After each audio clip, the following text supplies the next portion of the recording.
You know what's strange? Some of the most perceptive, emotionally intelligent people you'll ever meet didn't develop those abilities through books, classrooms, or years of meditation. They developed them because at some point in their life, they had to. Their nervous system wasn't trained by choice. It was trained by circumstances. They learned to read rooms, predict moods, and think 3 steps ahead, not to impress anyone, but to feel safe. And psychologists have started calling this traumatic intelligence. If you've never heard of it before, that's exactly why this video matters. Because what you call overthinking might actually be a skill. What you call too sensitive might be training. And what you call something wrong with me might be your brain doing exactly what it learned to do. Today I'm going to break down 8 signs of traumatic intelligence, how it forms, and the hidden cost that usually comes with it.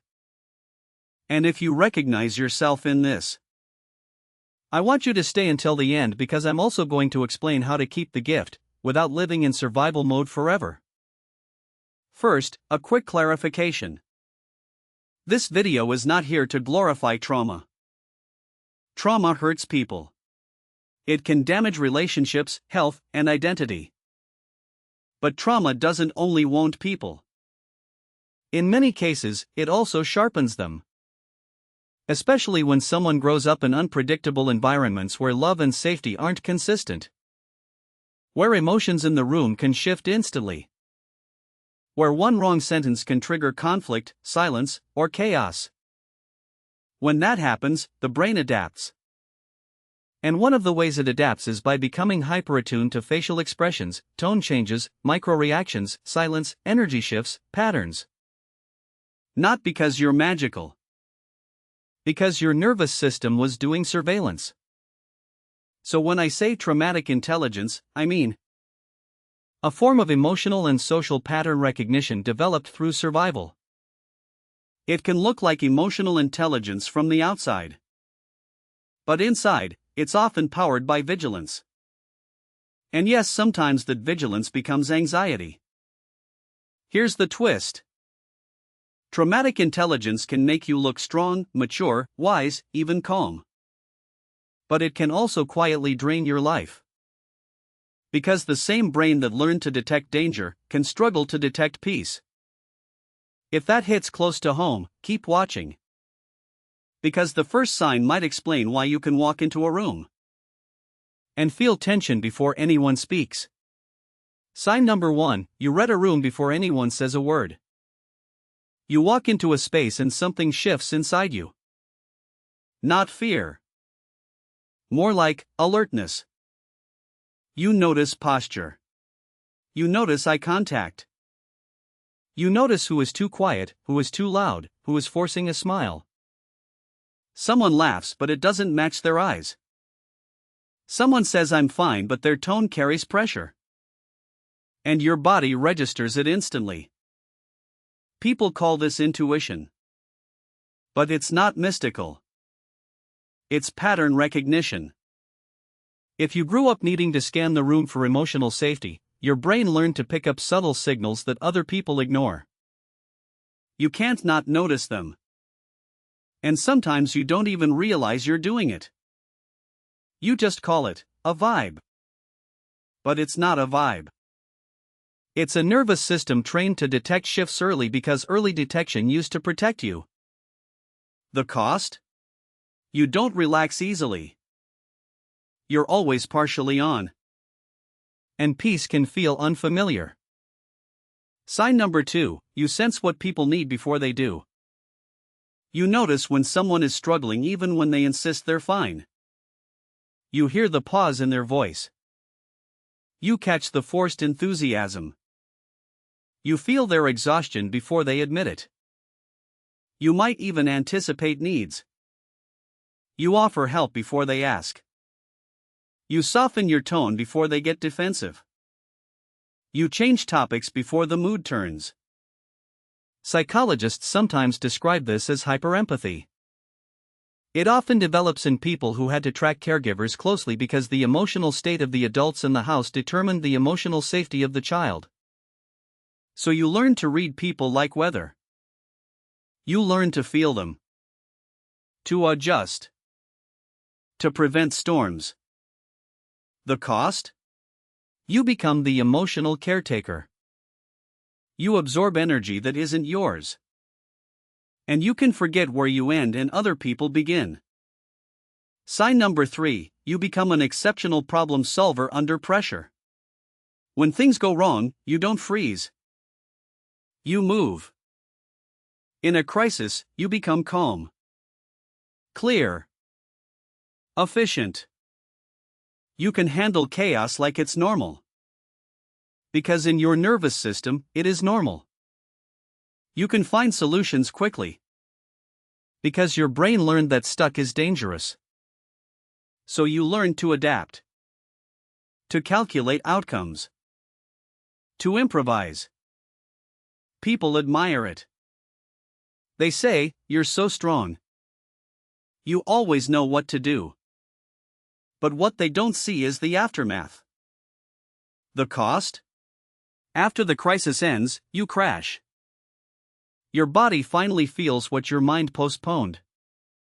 And you don't understand why you're exhausted. When you handled it so well. Because you didn't handle it.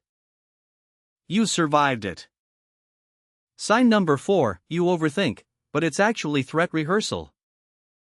Let's call it what it is. Overthinking is often the brain running simulations. If you grew up in an environment where mistakes had consequences, where emotions were unpredictable, your brain learned to prevent pain by predicting it. So you rehearse conversations. You replay facial expressions. You analyze wording. You search for the hidden meaning. Not because you want drama. Because your nervous system is asking, what did I miss? What's coming? How do I stay safe? The cost? Your mind becomes loud. Silence becomes uncomfortable. And you spend hours living in future disasters that never happen. Sign number 5, you detect emotional shifts faster than everyone else. You notice when someone's tone changes by 1 degree. A shorter reply. A slightly colder glance. A delayed reaction. You pick up tension before the person even admits they're tense. And sometimes it makes you look intense. Because while everyone else is still laughing, you're already sensing the shift underneath. This is what hypervigilance looks like when it becomes social intelligence. The cost? You can become reactive to tiny signals. You may assume rejection too quickly. And you can start living in emotional anticipation instead of emotional reality. Sign number 6, you struggle to trust, even when people are good. This one is brutal. You can recognize kindness.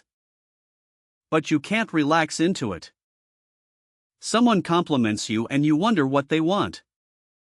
Someone offers help and you feel suspicious. Someone gets close and part of you prepares for abandonment. Why? Because in the past, closeness may have come with conditions. Love may have been unstable. Support may have been inconsistent. So you learned, if I depend, I get hurt.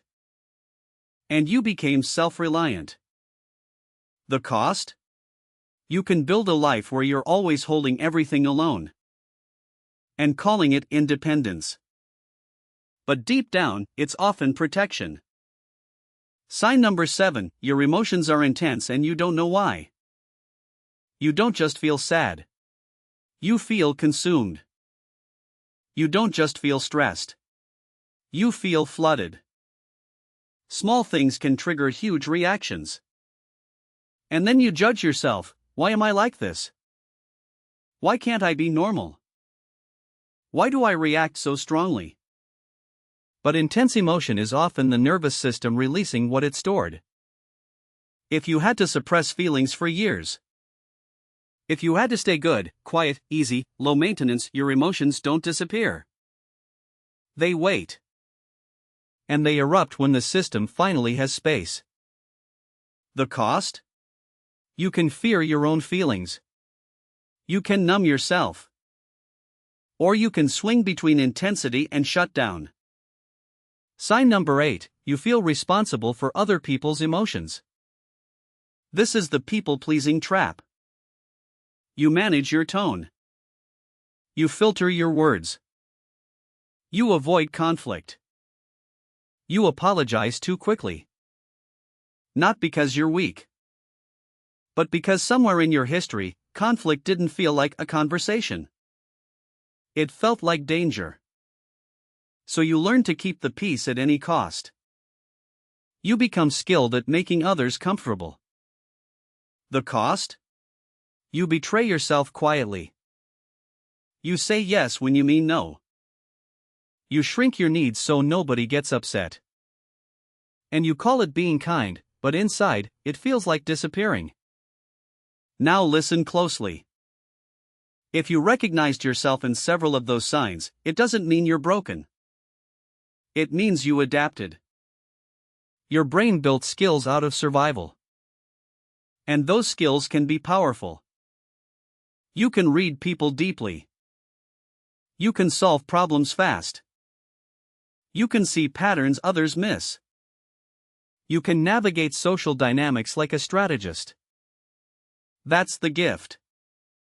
But here's the part most people avoid. The gift often comes with a nervous system that doesn't know how to turn off. So traumatic intelligence can feel like being brilliant, but tired. Being perceptive, but anxious.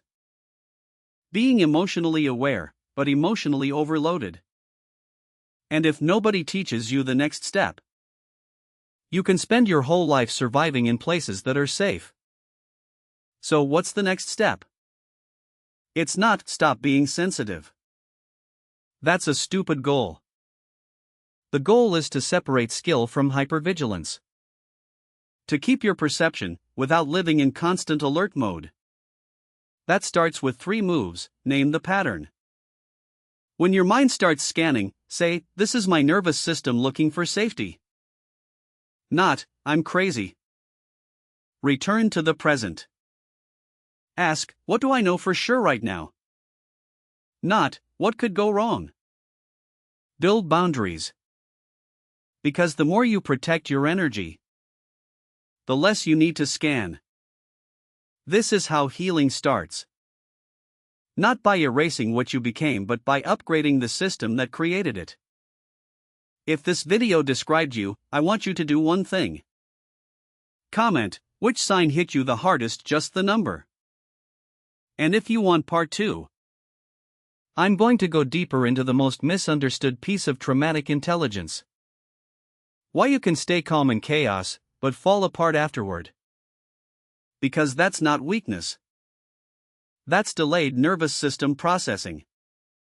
Subscribe if you want that next. You're not broken. You're trained. Now it's time to learn safety, not just survival.